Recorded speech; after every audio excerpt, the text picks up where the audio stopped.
and made sure that nobody had to stand out in the cold for more than 5 or 10 minutes. Right? We got through the lineup this morning, the 600 people that were lined up before we opened at 11. We got through that line in about 30 minutes because we could just run people through, 150 people at a time. It was awesome this morning. So for Jason Carney, who said we're just a bunch of malcontents sitting in a bar in Didsbury that couldn't organize a 2-car funeral procession, wake up. This is what Alberta looks like. We fired you once. We don't need to hear it from you again. Right? Now, the next thing I want to talk about tonight is how important, Mitch has already touched on it, how important it is for all of you to go to stayfreealberta.com, and if you can, if you got the time, and it doesn't take a lot of time, please register as a canvasser and get your canvassing badges. Because each and every one of you probably has 5 or 10 or 15 or 20 people in your circle that other people can't get to. They might not actually want to go out and find a signing location or go to an event. You've all got those people in your circle. You know, whether it's your mom or your dad or your grandparents in a lodge, you know, whether it's, you know, you're going to a family reunion, whatever it is, you know, we want to get to 1.8 million signatures, right? That would be more than the people who voted in the last election in Alberta. If we could get to that number, we wouldn't even have to have a referendum. Right? So it's going to take all of us working together to get there, right? I was kind of laughing this morning, our little friend, little Tommy, the Tommy Lukasic, right? Little Tommy, right? He was actually on Twitter today saying, oh, an Alberta independence referendum, it's inevitable now. It's inevitable. I mean, we're not even through the first quarter and that little weasel's already throwing in the towel. Right? Way to go, Alberta. So, you know, all of this is moving forward exactly the way it should and exactly the way we always imagined it would, right? Albertans, notwithstanding anything they say from, you know, Quebec, oh, Alberta has no culture, right? We do have a culture. You know, we wake up in the morning, we work hard, we make money to take care of our kids, raise our families, take care of our parents, right, and live good, industrious lives. That is the culture of Alberta.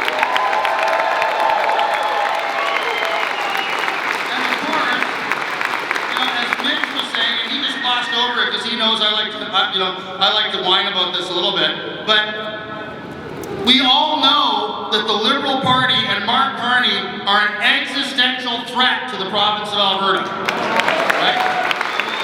So we talk about our Alberta culture, we talk about, you know, the fact that we have a culture that involves hard work, industriousness, working together as a people, right?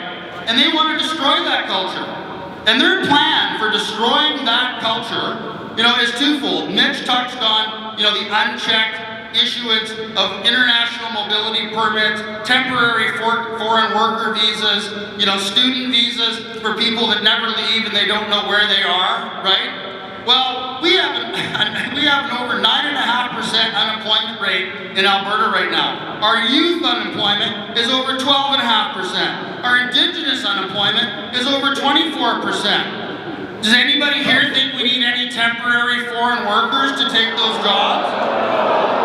Right? Does anybody here, you know, people that live in Calgary, we're waiting with bated breath, you know, for the next announcement of the summer water restrictions because Nenshi wouldn't maintain our water system, right?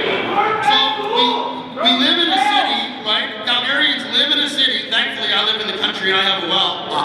So, but anyway, you know, Calgarians live in a city, right, where we don't have enough water, we don't have enough room in our classes for our kids, we don't have enough room in our emergency rooms, and people are literally dying in our ERs because they can't get proper service, and it's because our schools, you know, and our ERs, our water system, our power system, everything, all of our infrastructure is being completely overrun by all these temporary foreign workers, international mobility program workers, and the rest that Carney is intentionally flooding Alberta with. Right? How many people voted for that? we need to keep in mind is there is a solid future, and I don't want to spend the entire evening, bitching about Mark Carney because it's an easy thing to do, but I do want to finish off on the thought of, what the Liberals are doing or planning to do to destroy our culture. Mitch touched on universal basic income. How many people here know what that means? Right? A few, okay? So universal basic income is a plan by the Liberals, right, to destroy our children, okay? So first thing they want to do is, along with the universal basic income bill, they want to bring in a bill to lower the voting age in Canada to 16, okay? The reason they want to lower the voting age to 16 is so that our 17-year-old kids can vote on a bill called universal basic income, right, that will allow them to drop out of school at the age of 17 and be given $2,000 a month to stay home and not work, not go to school, not have a plan to go to school, have a plan to go to work, just stay home, smoke government legalized marijuana and play video games, and they'll be paid $2,000 a month. Right? How many people here raise their kids to live like that? Right? No one. Right? That is a direct attack on our culture, it's a direct attack on our children, and we will not stand for it.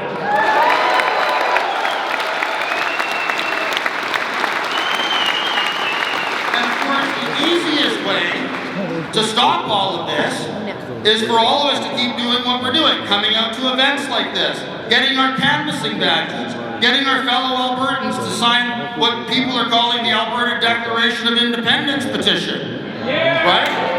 And doing all of that to vote ourselves the hell out of Canada.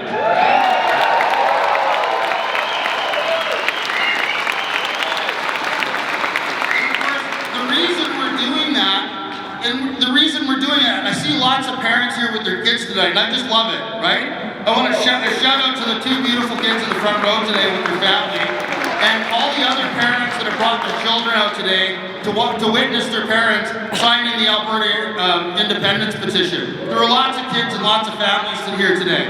That's what this movement is all about. Right? We want a future for our children. We want our kids to be able to move out of mom and dad's basement and afford a home. Right? We want our kids to be able to afford rent, right? When rent, because of the fact that we've been flooded with all of these federal government subsidized foreign workers, international mobility program workers, and the rest of it, incidentally, all of whom are given more money than our senior citizens and our veterans, right?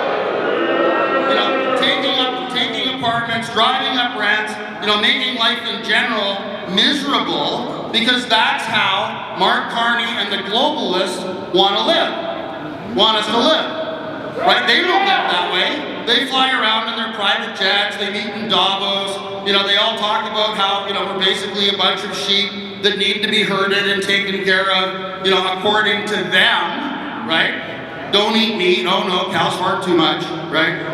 Can't have beef anymore. While we're on that subject, think about the fact that the Canadian Food Inspection Agency, the same group that murdered all the ostriches in British Columbia, right, now want Alberta farmers and ranchers to have birth certificates for every calf born in Alberta, right? So when they come and seize your farm or seize your ranch, they know exactly how many animals that you have, so you can't hide them from them. So if they want to seize your herd and murder your herd like they did to the ostriches, they've got it all accounted for.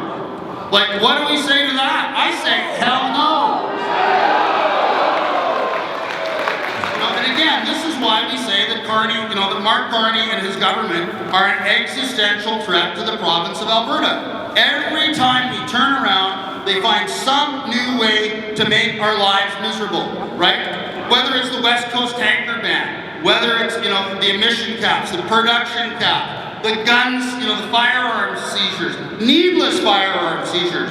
There's no more law-abiding people in this country than licensed RPAL holders, right? The very fact that we've all been forced into becoming custodians of our own property for Justin Trudeau for the last 3 years, without a single crime anywhere in Canada being committed by an RPEL holder in any of their seized firearms, indicates to you how safe and law-abiding every RPEL holder in this province is, right?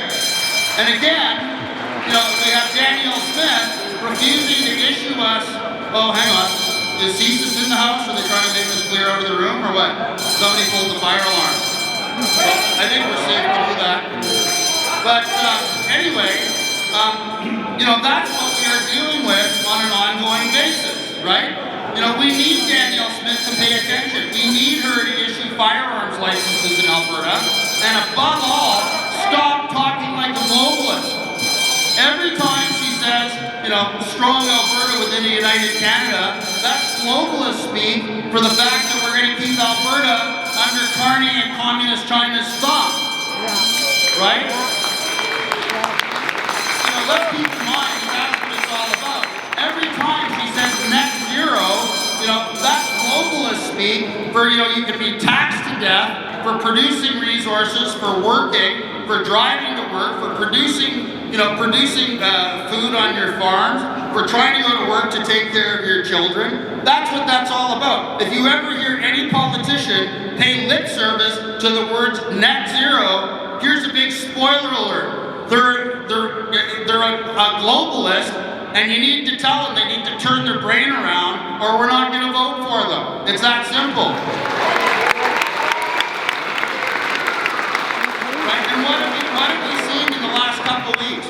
And it was kind of funny, CTV was here earlier, I don't know if they're still here right now, but I wasted half an hour of my life, I think yesterday or today, talking to them about what we're doing and why and how. They took a 10-second clip of what I was saying, but the most important thing I said to them was at the very outset, and you can see the reporter was kind of discombobulated. She goes, well, Mr. Rath, what do you think that, is going on in the independence movement? And I said, well, before we even get into this, I said, this is a national news program. So I want to send a big shout out to Mark Carney, because he is the best salesman that Alberta independence has ever had.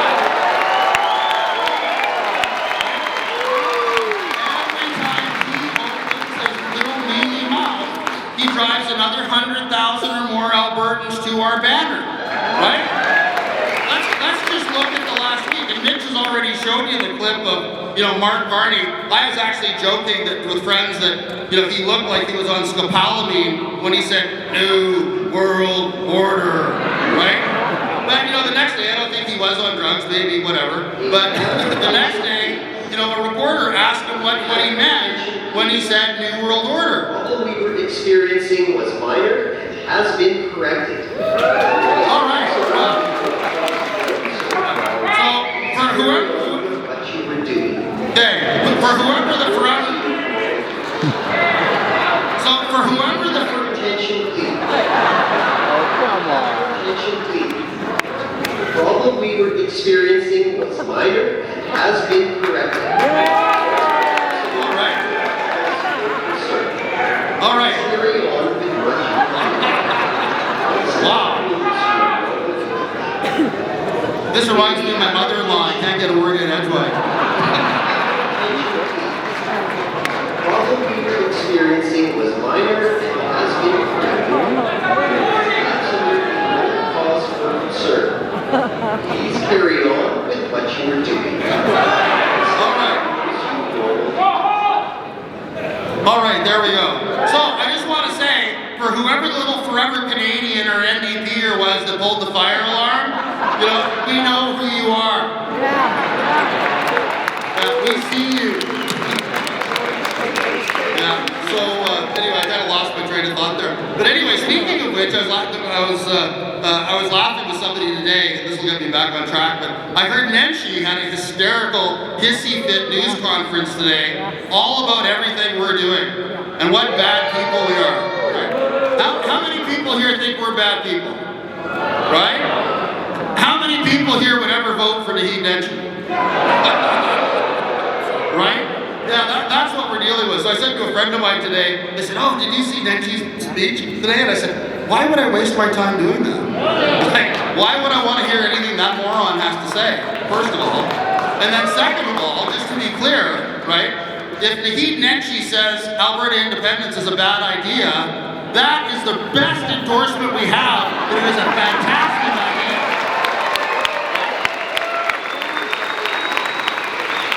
Okay, so that little Nenshi interlude and fire alarm interlude's over, and I think my brain's now back on track to where I was.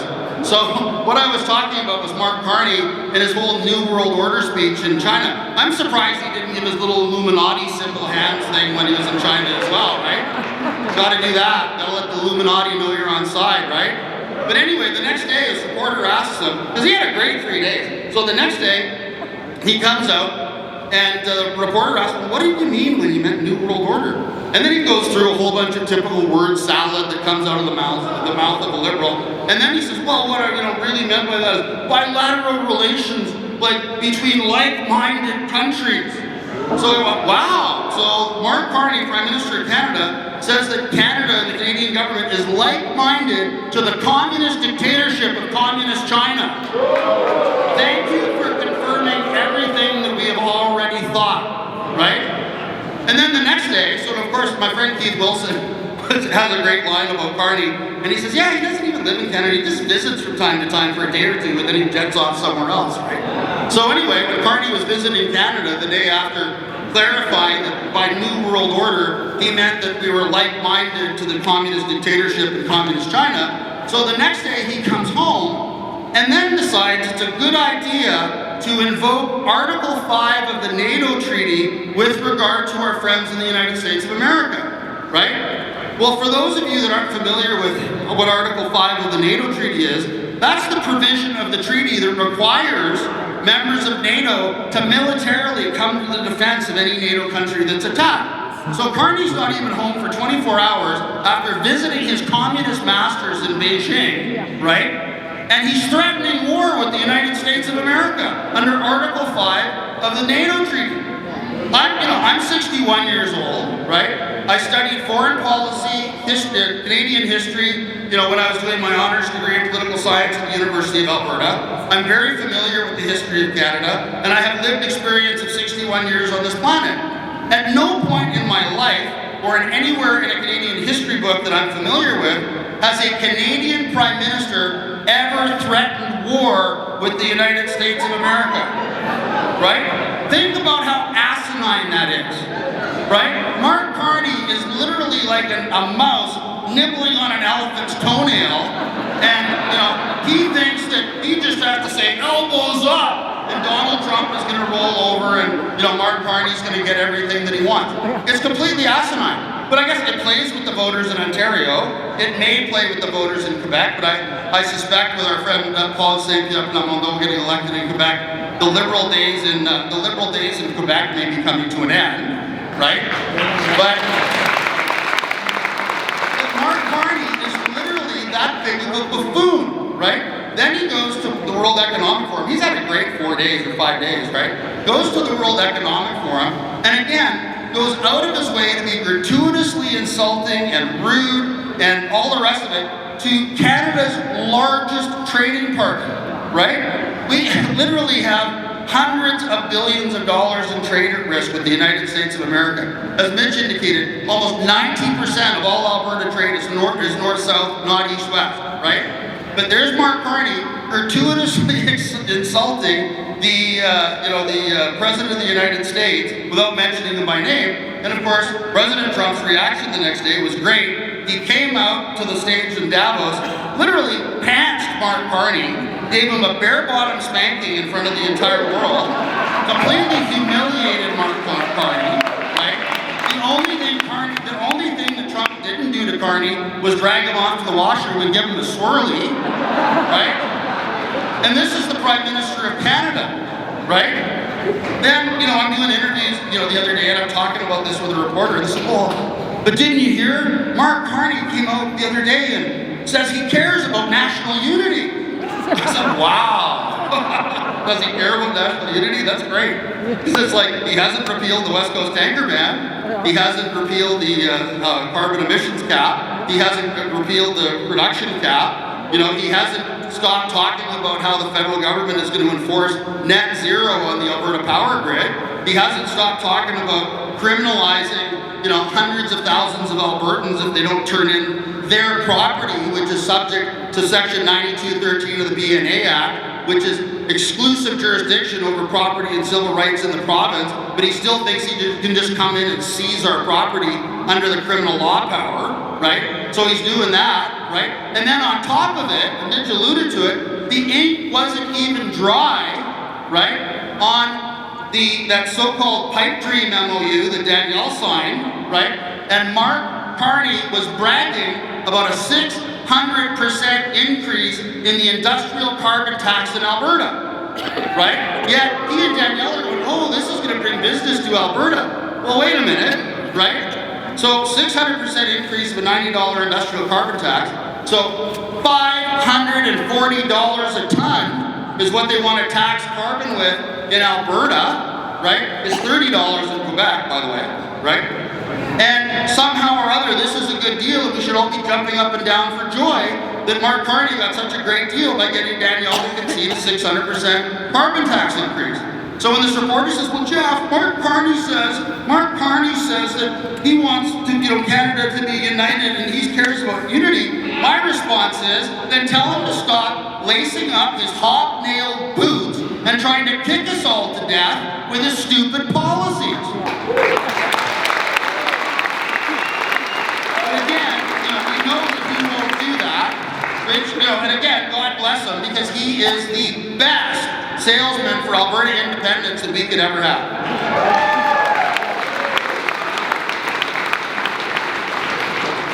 The other thing that I'd like everybody to consider, and again, I promise not to just be negative all night tonight, is how much better off we are going to be in a free and independent Alberta, right?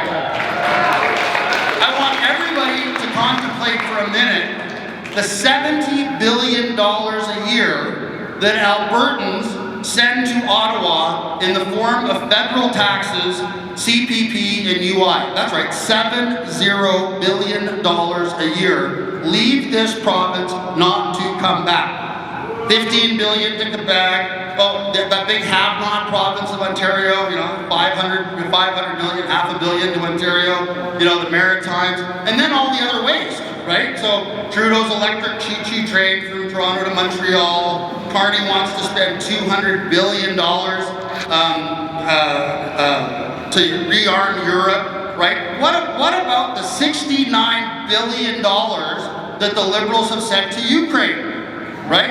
I read the other day that Ukraine has $22 billion in gold reserve. Right? Wow, isn't that nice? We're generous people. Albertans have sent billions of dollars to Ukraine so that they can maintain $22 billion in gold reserves that they haven't had to tap into, because all of us generous Albertans are taking money out of our back pockets and letting Mark Carney send it wherever he wants in the world. And again, think about what Mitch said earlier. We all know that Ukraine and the Ukrainian government is one of the most notoriously corrupt governments in the world. So Zelensky has yachts, castles, ski resorts. Christian Freeland had to quit her job in Parliament as a Liberal to go over and help Zelensky hide all of his money, right? So how many of us here actually think that when billions of dollars are being sent to the Ukraine, right, that it's not being laundered back into the offshore bank accounts of members of the Liberal Party, friends of the Liberal Party, members of the Liberal cabinet, etc., etc.? I sure don't. Right? It's all of these programs, Trudeau's gender programs in the third world, all of the money that gets shipped overseas, it goes into a black box with no accountability, and none of us know where this money is going, other than we know it's not staying in Alberta to take care of Albertans. And I say that it's time for all of that to stop. Right? And we have a really clear way forward here. All we have to do is keep doing what we did today. We have to volunteer our time. And it was fun. I spent an hour down there this afternoon in between getting some other things done today. And I mean the energy and the excitement and the chatter and everybody making new friends and all of the volunteers and all the canvassers working together. I mean, it's such a great vibe. It's like tonight. It's this whole, this whole event tonight. People making new friends, Albertans working together. All we need to do is keep doing that until the 6th of May, right? And we get our 1.8 million signatures and we get Alberta the hell out of Canada.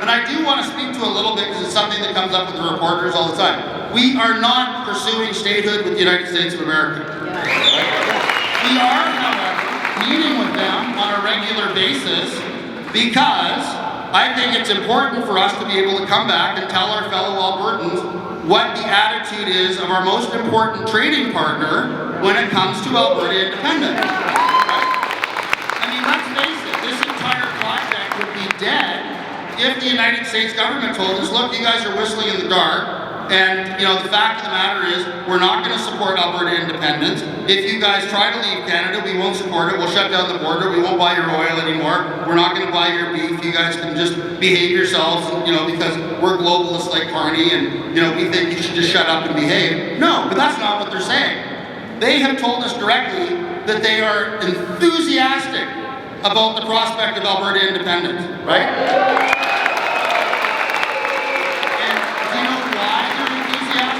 Prospect of Alberta independence?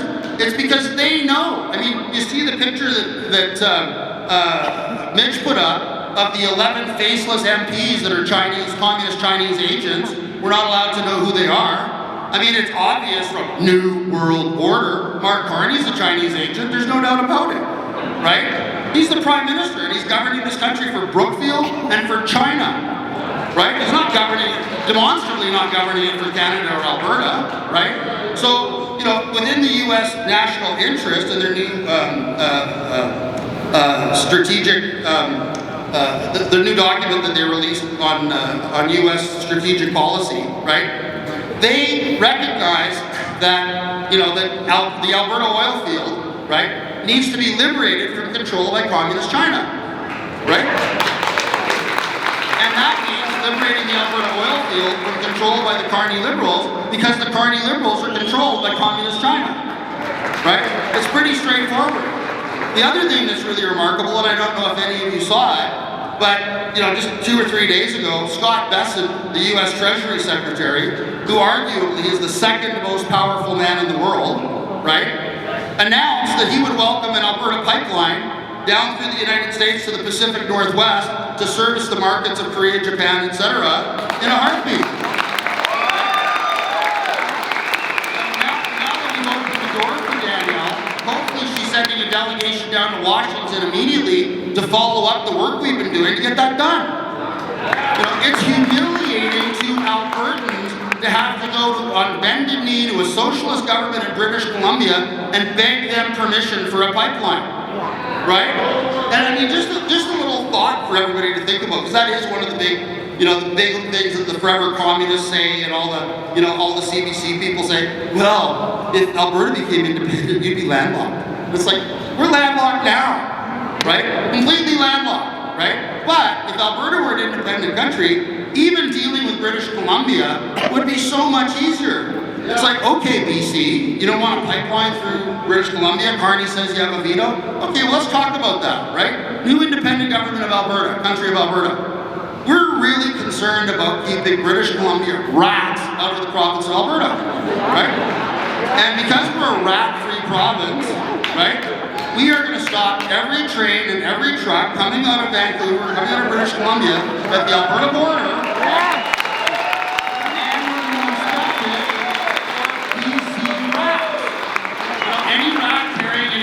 Card will be sent right back to Vancouver. I'm saying that facetiously, obviously. It's not a realistic scenario because we would say we could do that, or you could give us a pipeline. I mean, how hard would that be, right? And that's the reality of it. As an independent country, Alberta would be able to negotiate from a position of strength with British Columbia to get a pipeline through BC, and the Americans have already said that they would be enthusiastically in support of an Alberta pipeline going to, going to the Pacific Northwest, right? And, these are honorable people. I take them at their word. The other thing is we could also have a pipeline straight down to the Gulf of America, right? But more importantly, as an independent country, we would get rid of all of the federal regulations choking our oil industry, right? We would get rid of all of, the NDP regulations brought in by the Nazi government choking our industry, right? We would be able to double oil production in this province within 5 years, right? By having people that work in the oil industry who understand how the industry works, help get rid of all of the regulations that are making oil and gas projects in this province, year-long affairs to get done, right? We don't need any of that in Alberta, right? And we just need to come up with smarter ways to work to make Alberta the richest, most prosperous, least taxed, and least regulated jurisdiction in North America. And that is how they're going to take care of our kids, right? All of that's going to be possible. Alberta will control its own immigration. There's a document that I was involved in drafting with a bunch of economists and people smarter than me, bankers, etc., where we talked about, what the fiscal plan for a future of Alberta would look like, right? In that document, we talk about the things that Alberta would pay for, like, our immigration department. And we make it clear that it's our immigration and deportation department.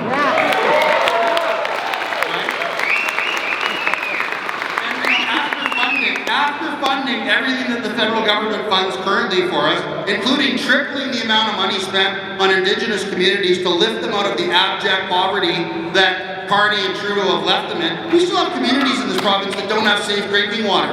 That's an embarrassment to me as an Albertan.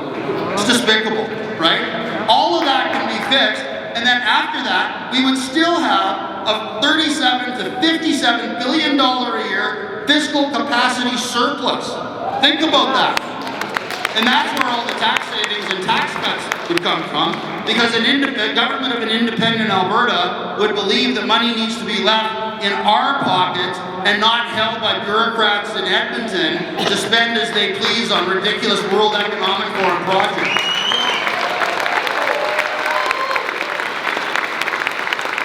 We can literally, constitutionally limit government spending, go to real currency, no more fiat currency, where a bank governor like Carney can double the money supply and literally steal 50% of the money in your bank account, steal 50% of the equity of your home just by doubling the money supply and inflating, your money into meaninglessness. Think about it. When you go to the grocery store, right, and you see that grocery prices in the last 5-10 years have more than doubled, right? It's not that groceries are more expensive. Your money's worth half as much, right? Thank you, Mr. Carney.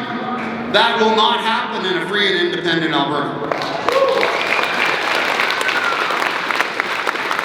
Again, there are so many benefits to Alberta getting out of Canada. And I put this challenge out to Danielle Smith more than once.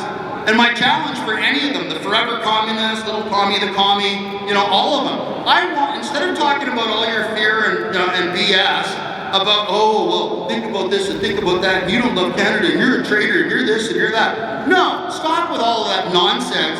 Give us one good reason that Albertans will be better off if they stayed in Canada. Just one. They can't do it. They can't do it, because the reality is we have thousands of good reasons for leaving, right? They don't have one good reason for any of us to stay anymore. Not one. So that's, what I'd like all of you to reflect on. And when you're talking to your friends and neighbors, when I want all of you to get your canvassing badges and you're out getting signatures, if somebody asks you that question, just ask them that question, right? Can you think of one reason that Alberta would be better off if we stayed in Canada? You're still going to be Canadian citizens. You're still going to have your Canadian passport if you want to keep it. On top of it, right, all this nonsense of, you're going to lose your pension. You're not going to lose your pension. Pensions are a contractual obligation. OAS, we're going to have so much money in a free and independent Alberta, we are going to be able to take care of our seniors, take care of our veterans, take care of our pensioners, right? Double the amount that they're getting paid, right? And still not have to pay any federal or any income tax. So think about that. So I've actually gone on a lot longer than I usually do. This is a hell of a captive audience. Thank you very much. So anyway, I just wanted to thank all of you tonight for coming out. I want to tell all of you how proud I am to be an Albertan tonight. How proud I am of each and every one of you. And I want to say thank